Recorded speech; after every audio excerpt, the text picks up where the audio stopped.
Shalom, shalom, chers auditeurs et chères auditrices. Nous espérons que vous allez très bien par la grâce de notre Seigneur Jésus. Alors, est-ce que vous êtes déjà arrivé de vous demander, mais est-ce que c'est vrai? Est-ce que toute cette histoire de christianisme, est-ce que ce n'est pas un faux problème? On était là seulement, les Blancs nous ont apporté l'évangile. Qu'est-ce qui montre en réalité que c'est vrai? Qu'est-ce qui prouve que ce que nous disons là, c'est vrai? Comment est-ce que on nous dit que c'est comme ça qu'un charpentier a pu mettre au monde un fils et que c'est lui qui est le sauveur? Et puis nous-mêmes, on a cru. Qu'est-ce qui a fait que nous-mêmes, nous avons cru? Alors, mon nom c'est Dessous Claudia. C'est pour vous partager la méditation quotidienne de la voix de l'esprit. Et notre méditation de ce matin se trouve dans le livre de Hébreux. Hébreux 10, verset 19 à 22, qui dit: Ainsi donc, frères et sœurs, nous avons une pleine liberté pour entrer dans le lieu très saint grâce au sang du sacrifice de Jésus. Il nous en a ouvert le chemin, un chemin nouveau et vivant à travers le rideau du sanctuaire, c'est-à-dire à travers son propre corps. Ainsi, nous avons un grand prêtre éminent placé à la tête de la maison de Dieu. Approchons-nous donc de Dieu avec un cœur sincère, avec la pleine assurance que donne la foi, le cœur purifié de toute mauvaise conscience et le corps lavé d'une eau pure. Que le Seigneur bénisse sa parole. Le thème de la méditation de ce matin, c'est se tenir dans la présence de Dieu. Se tenir dans la présence de Dieu.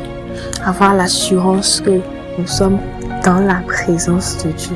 Alors, comme je disais en début, qu'est-ce qui a fait que nous avons cru à ce que oui, c'est comme ça que Jésus est venu et qu'il est mort sur la croix et qu'il nous a donné la vie éternelle, qu'il a payé notre dette et que désormais nous ne sommes plus pécheurs. C'est le Saint-Esprit qui a créé cela en nous. C'est le Saint-Esprit qui nous donne la foi de pouvoir croire que toute notre vie chrétienne, elle a un sens et elle a un but. Sans cette foi, notre vie chrétienne n'aurait aucun sens. Elle n'aurait aucune logique, elle n'aurait aucun but. Ça voudra dire que nous croyons en vain. Le passage que nous venons de lire, c'est un passage qui nous montre en réalité l'authenticité du sacrifice de Christ à la croix. Tout ce que Christ a fait à la croix, ça nous montre en quelque sorte tellement ce sacrifice-là va au-delà de tous les autres sacrifices humains qui peuvent exister.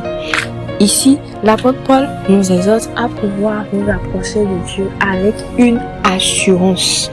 Nous devons être conscients que lorsque nous sommes devant la présence de Dieu, alors nous sommes réellement dans la présence de Dieu.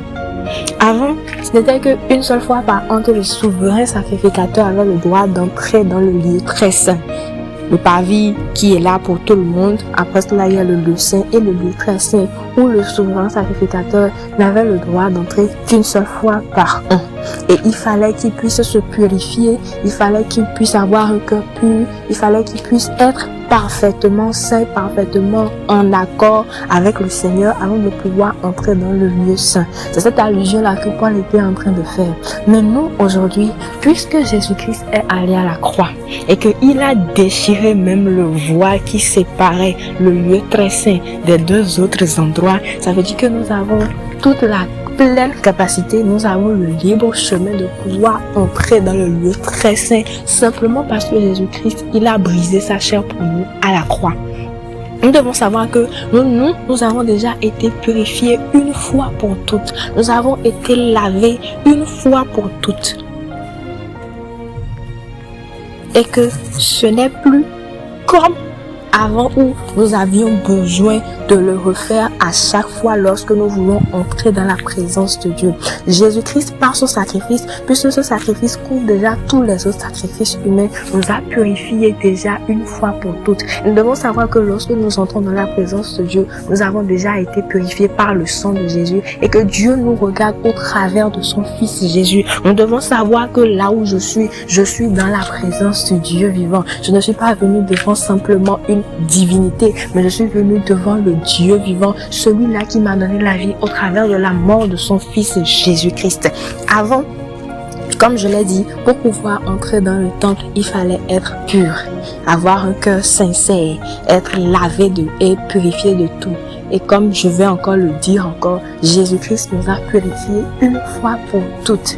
au travers de son sacrifice. Tellement son sacrifice a pu couvrir toutes nos offenses, puisqu'il fallait également un transfert.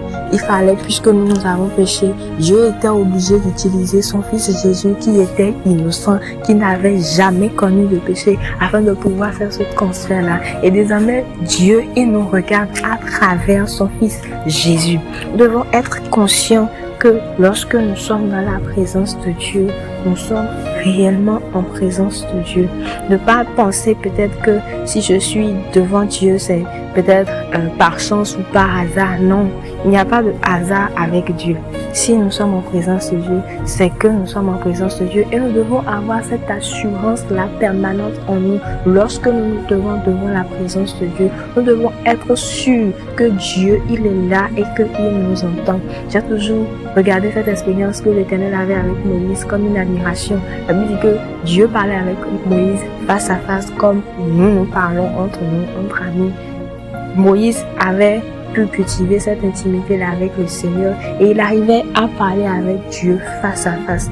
Je me dis, mais c'est tellement magnifique de pouvoir cultiver une si grande intimité avec le Seigneur, être capable de pouvoir tout dire au Seigneur, tout ce que nous avions de bon, tout ce que nous avons de mauvais, pouvoir prendre de cet esprit comme cette personne-là, comme cet ami que nous devons avoir, à qui nous livrons tout notre secret. Mais ce matin, ce que j'aimerais nous faire comprendre, c'est que à chaque fois que nous entrons dans la présence de Dieu, c'est de pouvoir être conscient que nous sommes réellement en présence de Dieu et que nous avons déjà été purifiés une fois pour toutes par le sacrifice de Jésus-Christ à la croix. Père, nous te disons merci pour cette grâce. Merci Jésus-Christ de Nazareth de ce que tu nous as fait comprendre que lorsque nous venons devant toi, c'est grâce au sacrifice de ton Fils Jésus et que désormais tu nous regardes au travers de ce sacrifice-là.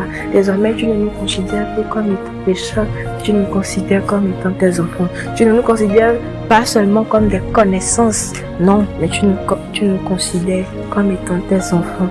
Merci Père parce que Jésus-Christ de Nazareth, désormais, quelqu'un est en train de comprendre que lorsqu'il vient devant toi, il est en train de parler à son Père, il est en train de parler à un ami, il est en train de parler à cette personne-là qu'il a tant aimé. Merci Jésus parce que tu le fais au nom de Jésus. Amen.